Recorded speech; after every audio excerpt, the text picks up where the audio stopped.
ஜென்மம் இந்த அண்ணன் தங்கை சொந்தம் வேண்டும். என்னாடும் எந்தன் பக்கம் தாயே நீ வேண்டும். உன் கண்ணில் கண்ணீர் வந்தால் எந்தன் கண்ணில் ரத்தம் பாயும்.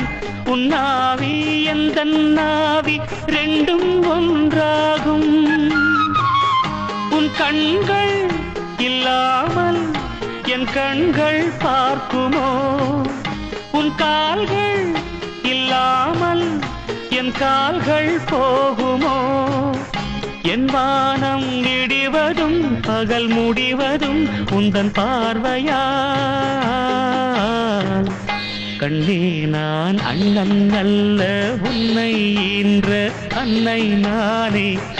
கண்ணீரில் முத்து தொங்கல் கட்டித் தந்தேனே.